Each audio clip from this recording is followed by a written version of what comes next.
Imagina a un crío de 4 años llorando a lágrima viva porque su compañero de mesa le acaba de quitar de las manos su camión de juguete favorito. O sea, a los ojos de cualquier adulto, pues esto es simplemente una rabieta, ¿no? Claro, una rabieta monumental. Exacto, una pequeña tragedia infantil que hay que gestionar rápido para mantener la paz y ya está. Pero resulta que si aplicamos la lente de la neurociencia pedagógica, el cerebro de ese niño acaba de experimentar en crudo y con toda su intensidad el concepto matemático de la resta. Totalmente. Hoy es 2 de abril de 2026 y vamos a adentrarnos en un terreno que desde fuera parece, pues eso, un caos absoluto de colores, canciones, plastilina, pero que en realidad oculta una ingeniería pedagógica asombrosa. Bienvenidos a quienes nos escuchan a una nueva inmersión profunda. Sí, bienvenidos. Y es que es muy común subestimar lo que ocurre en las aulas de los más pequeños.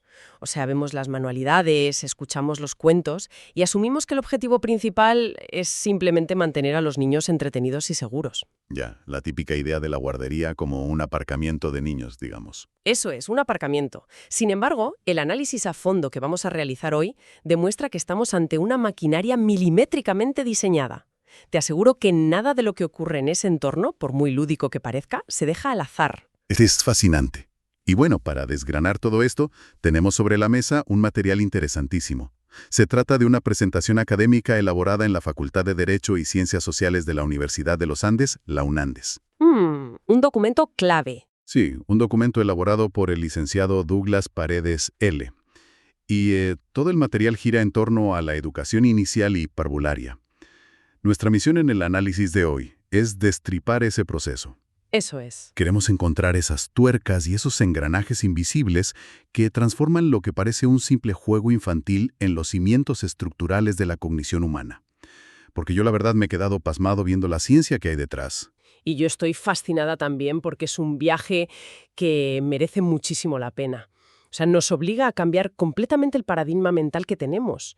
El material de la UNANDES nos proporciona una hoja de ruta excelente para entender no solo el qué se enseña, sino sobre todo el por qué y el cómo. Exacto, el cómo. Sí, vamos a ir conectando esos detalles minúsculos del día a día en el aula con la arquitectura profunda de cómo aprendemos. Pues vamos a meternos de lleno porque hay un concepto inicial en las fuentes que a mí, sinceramente, me pone todo patas arriba. A ver. O sea, antes de hablar de cómo enseñar, tenemos que entender cómo procesa la información la persona que está aprendiendo. Y el documento define las actividades de aprendizaje como todas y cada una de las acciones que realiza el alumno, ya sea dentro del aula o en su casa. Eso cambia el foco por completo. Cambia el foco total, sí. El aprendizaje no es algo que el profesor le hace al niño, digamos, es algo que el niño hace. Esa es, sin duda, la piedra angular de todo el sistema. O sea, es la distinción fundamental del aprendizaje activo. Tradicionalmente, hemos pensado en el alumno pues como un recipiente vacío. Claro, un vaso que hay que rellenar. Eso es. Un vaso que el profesor va llenando de datos. Pero aquí el autor detalla un arsenal de técnicas de comunicación activas donde el alumno es el motor absoluto. Por ejemplo, se le da muchísima importancia al torbellino de ideas, el famoso brainstorming. Fíjate, y eso es algo que a los adultos en las empresas todavía les cuesta horrores hacer bien. Totalmente. A los adultos nos cuesta muchísimo. Y en el contexto de los primeros años, el objetivo del torbellino de ideas, pues evidentemente no es que los niños den respuestas magistrales o que descubran la penicilina ahí en la alfombra. Ya, claro. El mecanismo real detrás de esto es crear un clima de flexibilidad mental. Al permitir que suelten ideas sin ningún tipo de filtro, se fomenta una imaginación bestial. O sea, que pierden el miedo. Exacto. Se propicia una expresión fluida donde el miedo a equivocarse desaparece por completo. Y además de eso, se plantean dinámicas como los debates adaptados a su edad. Vale, a ver, perdona que te corte, pero debates con niños tan pequeños. O sea, ¿cómo funciona eso? Sí, a su nivel, por supuesto. Puede ser debatir sobre qué cuento leer o cómo resolver un conflicto tonto en el patio. El cómo funciona esto es lo realmente fascinante. Un debate a esa edad no busca ganar con argumentos lógicos complejos. Ya, no van a citar a Aristóteles. Obviamente no. Busca instalar el software básico de la empatía y la argumentación. Les obliga a escuchar una perspectiva distinta a la suya y, sobre todo, fomenta un respeto fundamental por los puntos de vista ajenos, que, si lo piensas, es una habilidad vital en cualquier sociedad. Tela con esto, tiene muchísimo sentido. Bueno, luego el material profundiza en actividades más visuales y experienciales. Habla del uso de pósters, por ejemplo. Sí, los pósters son interesantísimos. Pero no como un elemento decorativo, o sea, no para que la pared de la clase quede bonita con colores, sino como una herramienta donde los propios alumnos plasman ideas visualmente. Supuestamente esto desarrolla la autorregulación y la cooperación. Efectivamente. También mencionan hacer itinerarios y visitas para que tengan un contacto directo, un contacto físico y tangible con el entorno. Pero a ver, freno un momento aquí, porque hay una técnica específica en el texto que a mí me ha dejado rascándome la cabeza de verdad. Las infografías. Las infografías, sí. El análisis plantea usar infografías para asimilar y aplicar contenidos matemáticos y estadísticos. Y yo me pregunto, de verdad, o sea, ¿hasta qué punto pedirle a un crío que haga una infografía ayuda con las matemáticas en lugar de ser simplemente un ejercicio de dibujo colorido para tenerlos un rato callados? Es una duda muy lógica, la verdad. Pero lo fascinante aquí es que la mecánica cognitiva que se activa es de un nivel altísimo. Piensa en lo que exige hacer una infografía. A ver, Obliga al cerebro del niño a tomar un dato abstracto, quizás una estadística muy sencilla, en plan, ¿cuántos niños tienen un perro y cuántos tienen un gato? vale. Y tienen que traducir eso a un formato visual, espacial y estructurado. No están simplemente pintando por pintar con ceras, están mapeando relaciones de cantidad en un papel. Vale. Vamos a desgranar esto. O sea, ¿están traduciendo un dato que no ven a una imagen? Exacto. Pero el verdadero secreto, o sea, la pieza clave del engranaje según el análisis, no es solo dibujar la maldita infografía. ¿Entonces qué es? Es la obligación posterior de explicar esos resultados al resto de la clase. Ese acto de ponerse de pie, ordenar sus ideas en la cabeza y verbalizar lo que acaban de estructurar visualmente, eso es lo que realmente cementa el aprendizaje. Madre mía. Cuando tienes que enseñarle a otro cómo has llegado a una conclusión, tu cerebro solidifica esa ruta neuronal para siempre. Claro, es el viejo dicho, ¿no? Si no puedes explicarlo de forma sencilla es que realmente no lo has entendido. Y esto me enlaza perfectamente con otro punto que me ha llamado muchísimo la atención del documento de la UNANDES, que es la autoevaluación. Interesantísimo ese punto. Yo pensaba que evaluar a un niño pequeño era poco más que ponerle una pegatina de una carita sonriente o una carita triste al final del día. Pero aquí se plantea que la autoevaluación la hacen ellos mismos. Sí, ellos mismos. Y el propósito no es un simple trámite. Es estimular la reflexión crítica sobre su propio desempeño y el de sus compañeros, siempre de forma constructiva, claro.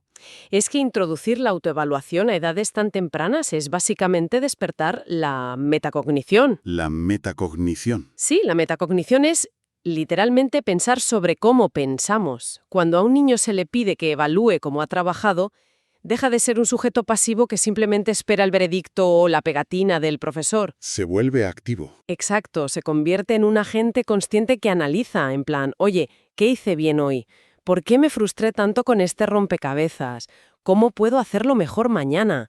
Y a ver, es una habilidad introspectiva de la que muchísimos adultos carecen hoy en día. Ya te digo, básicamente les están dando seminarios de liderazgo ejecutivo a los 5 años. Total. Llegados a este punto, entiendo perfectamente que el niño tiene que ser el agente activo, que él lleva las riendas de su aprendizaje. Pero a ver, si el niño procesa todo esto de forma autónoma, ¿qué hace el profesor?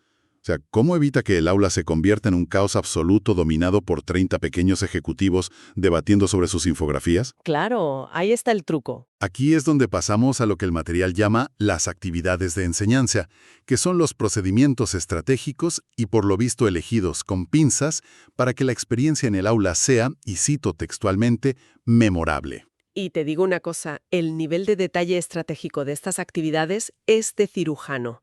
Tomemos algo que parece inofensivo y cotidiano, clasificar objetos por identidad. ¿Vale?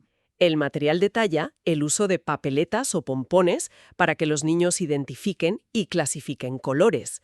Quien pasa por la puerta del aula desde fuera, pues ve a unos niños jugando con bolitas de colores y ya está. Claro, un juego de niños. Pero lo que está ocurriendo a nivel neurológico es dual. Por un lado, están afinando la motricidad fina al pinzar el pompón con los deditos y por otro, están desarrollando habilidades cognitivas puras de categorización abstracta.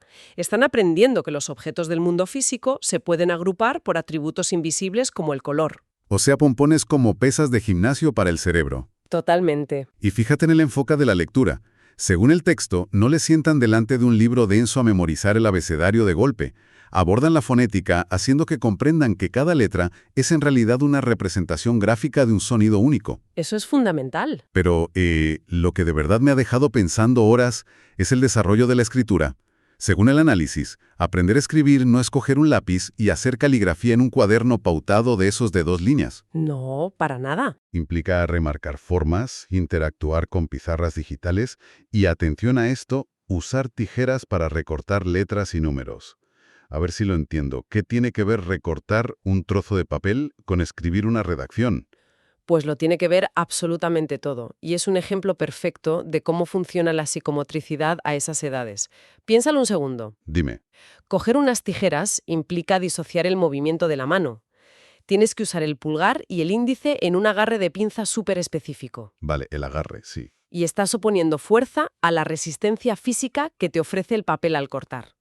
Mientras tanto, el ojo tiene que seguir una línea trazada, anticipar la curva de una letra S, por ejemplo, y enviar la señal al cerebro para que gire el papel con la mano contraria, en el momento exacto. ¡Wow! Toda esta complejísima coordinación neuromotora entrena exactamente los mismos músculos y circuitos cerebrales que meses después van a permitir que ese niño sujete un lápiz con la presión adecuada y controle y trazó sin salirse de la línea.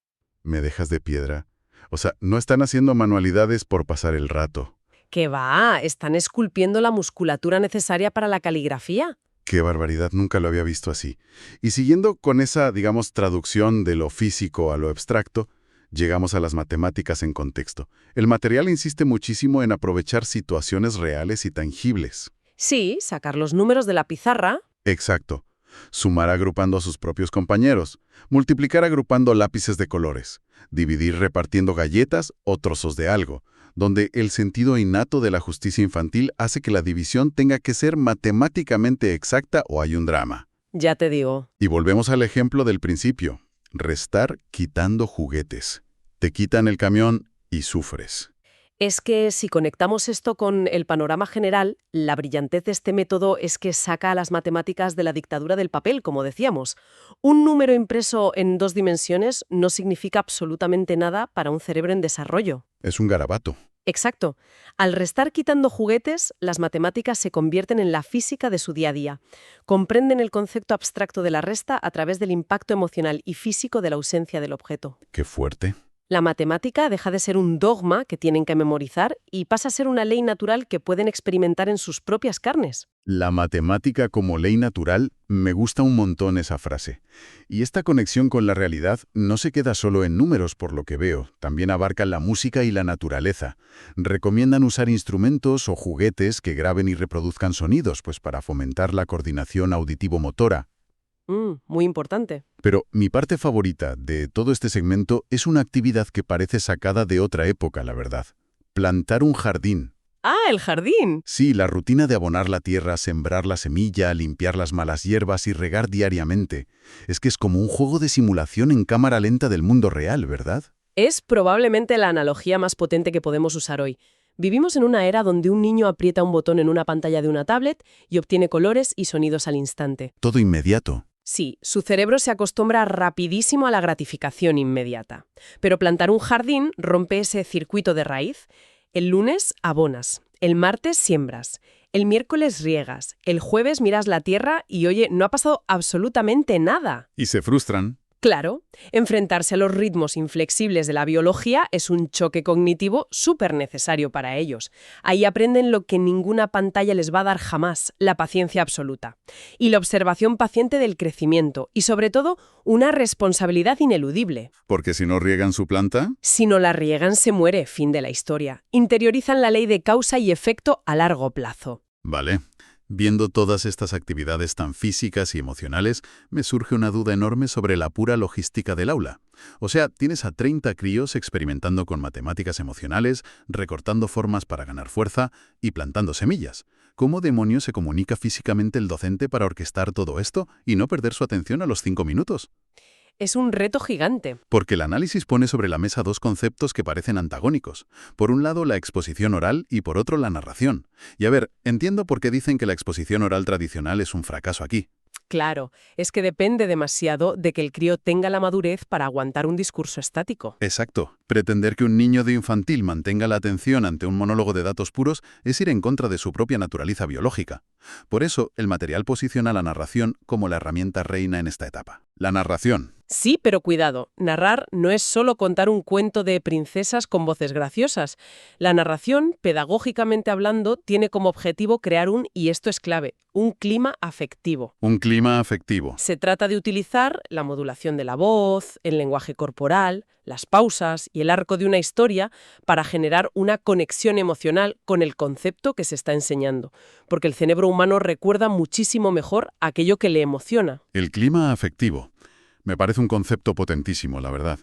Pero aquí tengo que hacer de abogado del diablo. A ver, dispara. Repasando las formas de comunicación en las fuentes, he visto un detalle curioso sobre la discusión en clase que me ha dejado perplejo. El material dice que la discusión se basa en intercambiar ideas y experiencias. Vale. El profesor actúa solo como apoyo. Perfecto. Pero el objetivo principal, y esto es casi textual, es llegar a un planteamiento más claro, no necesariamente solucionar problemas. Así es. A ver, frena. Entonces, ¿qué significa todo esto? ¿Se puede tener una discusión académica en clase que se considere un éxito aunque no resuelva absolutamente nada? Es una reacción muy natural la tuya, porque nuestra mente adulta está programada para ir directamente a la solución, al dichoso resultado final. Claro, queremos respuestas. Pero en esta etapa del desarrollo, el proceso lo es todo. O sea, imagina que están discutiendo por qué el puente de bloques de madera que han construido se cae todo el rato.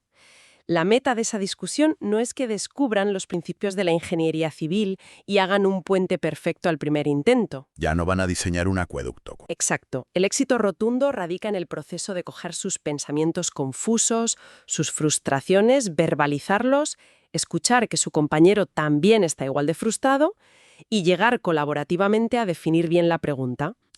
En plan, vale, el puente se cae porque los bloques de abajo son más pequeños que los de arriba.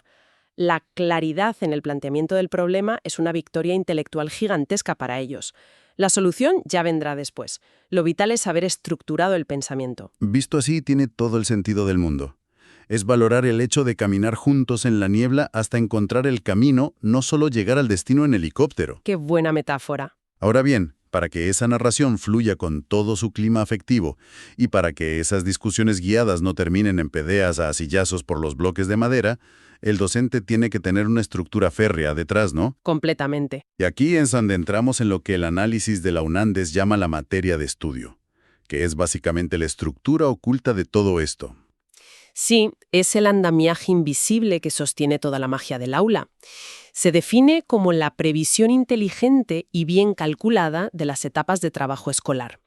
El documento es tajante a exigir que el docente posea un conocimiento profundo. Conocimiento profundo, ¿vale?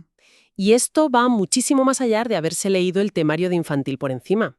Significa abarcar la totalidad del campo o materia, entender qué conocimientos previos necesita el niño, dominar una terminología súper específica y comprender la estructura jerárquica de los métodos de investigación. Madre mía. Es un nivel de rigor técnico y académico apabullante, la verdad. Y es precisamente después de enumerar todo ese rigor técnico tan frío y analítico donde el material a mí me ha dejado con la boca abierta. Aquí es donde se pone muy, muy interesante la cosa. Sí, ya sé por dónde vas. Porque justo a continuación de pedir ese conocimiento profundo, establece un requisito más. Dicen que el entusiasmo es el motor. Atento a esto que dicen las fuentes.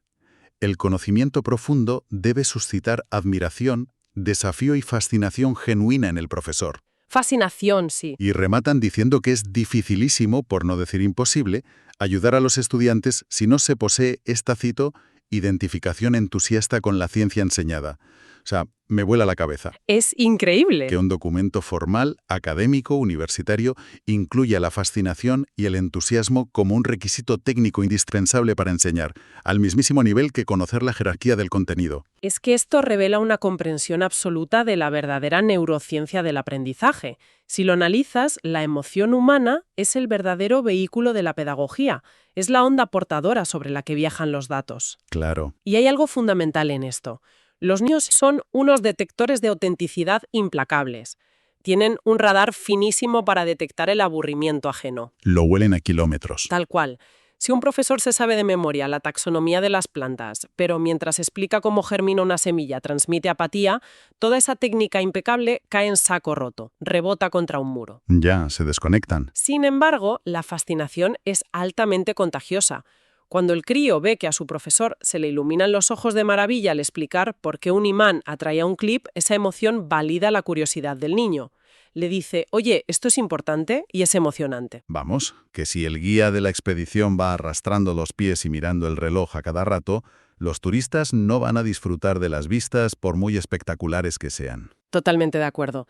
El entusiasmo no es un adorno simpático de un profesor carismático, ¿sabes? Es la llave maestra, el catalizador necesario para que el conocimiento del docente atraviese de verdad la barrera defensiva de la atención del niño. Vale. Tenemos el rigor técnico, tenemos la pasión desbordante, pero ¿cómo se aterriza todo este cóctel en un plan de clase real y digerible para un martes cualquiera a las 10 de la mañana? Llegamos a la arquitectura final de la lección, lo que el material denomina la sistematización. ¿La fase final? Hablan de que la enseñanza exige una selección adecuada, usar métodos eficaces y adaptarse continuamente al progreso de cada estudiante. Y lo explican con un proceso muy claro de pasos. Sí, un proceso que es en esencia un ejercicio de destilación cognitiva.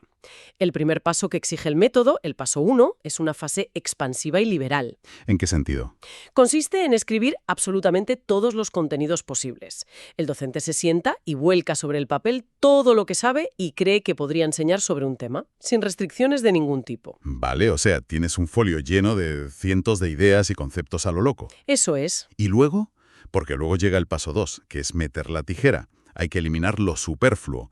Y los 3 criterios que sugieren las fuentes para elegir qué se queda y qué se va me parecen brillantes. Son interesantísimos. El primero es obvio, la importancia fundamental para que el niño pueda avanzar, pero luego añaden el atractivo o relevancia. Es decir, si es divertido o está conectado con su vida diaria. Y el tercer criterio es la novedad. La novedad es vital. Buscar cosas que no vienen masticadas en los aburridos libros de texto tradicionales. Es un proceso de purificación absoluto. Claro, es como esculpir. Imagínate que traes un bloque de mármol enorme y pesadísimo al taller. Ese bloque son todas tus ideas del paso 1. Vale. Y con esos 3 criterios, la importancia, el atractivo y la novedad, vas dando cincelazos, vas quitando las piezas que sobran, hasta que liberas la figura perfecta y esencial que estaba escondida dentro de la piedra. Es una metáfora visual perfectísima para entenderlo. Y fíjate en un detalle crucial que señala el documento una vez que tienes esa escultura de conceptos ya terminada. Advierten muy seriamente en contra del discurso continuo. Exigen que la información se entregue mediante lo que llaman la fragmentación. Es decir, no usar un monólogo, sino comunicar en bloques diferenciados pero fuertemente enlazados entre sí. El cerebro, y más a los 4 años, no puede digerir un torrente ininterrumpido de información. Si le das pequeños paquetes lógicos, con pausas para asimilarlos, la eficacia y la retención se multiplican. Paquetes lógicos de información. Y esto nos lleva al mismísimo núcleo de la estructura, a los niveles de sistematicidad del proceso.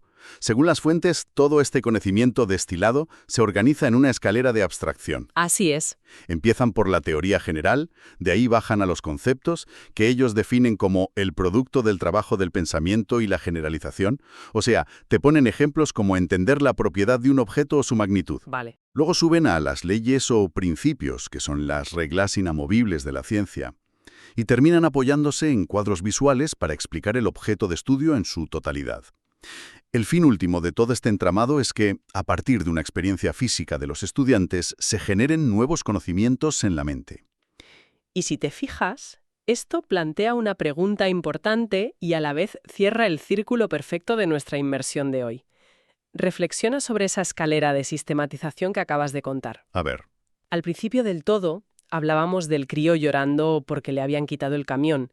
Eso es una experiencia puramente física, emocional, anecdótica y aislada. Sí. Pero a través de este sistema de la caciencia, de la narración, del clima afectivo, de los bloques fragmentados, esa experiencia en la alfombra es moldeada. El profesor guía esa rabieta para que el niño entienda la magnitud y la pérdida. Esa experiencia se convierte en un concepto. Claro. Ese concepto madura en su cerebro y se convierte en una ley matemática, que es la ley de la sustracción. Y esa ley es interiorizada por el niño para el resto de su vida. La sistematización convierte una experiencia aislada en el aula en una ley que asimilan para siempre. Es la magia de la pedagogía expuesta bajo el microscopio, literalmente. Es ver cómo algo tan instintivo y cotidiano como jugar está sostenido en realidad por una red de titanio hecha de conceptos, de leyes y de una planificación tremendamente exhaustiva. Totalmente. Llegados a este punto, y bueno, mirando todo el mapa que hemos desplegado hoy gracias al material del licenciado Paredes y la UNANDES, creo que para quienes nos escuchan, el gran resumen es entender el delicadísimo equilibrio que es la educación temprana. Sí, es un equilibrio frágil. Porque por un lado exige una precisión de relojero, o sea, dominar la terminología, seleccionar y fragmentar bloques de contenido y estructurar jerarquías implacables. Pero por otro lado, esa maquinaria de precisión milimétrica se oxida y se atasca por completo si no le inyectas el factor más humano de todos, ¿no? El clima afectivo. El clima afectivo y ese motor de entusiasmo genuino y fascinación por parte del profesor. Así es, estoy convencida de que es la danza perfecta entre la estructura extremadamente meticulosa de la ciencia y el arte innegable de la emoción humana. Si eliminas cualquiera de los dos pilares, el aprendizaje significativo simplemente no va a ocurrir. Y fíjate, todo me deja con una reflexión final. Un pensamiento así provocador que me gustaría poner sobre la mesa para que la audiencia le dé una vuelta de tuerca, por su cuenta en casa. A ver, ¿qué nos traes? Si, como hemos diseccionado hoy, el éxito real del aprendizaje depende de manera tan crítica de la conexión emocional, de la narración afectiva y de esa fascinación intransferible que un humano transmite a otro con su entusiasmo. Sí. En un mundo que avanza a pasos agigantados hacia la tecnología en las aulas y el aprendizaje automatizado, ¿hasta qué punto podrá una máquina o un algoritmo replicar alguna vez ese motor de entusiasmo que hoy hemos visto que es absolutamente indispensable para transformar la información fría en verdadero conocimiento vital? Es una gran pregunta.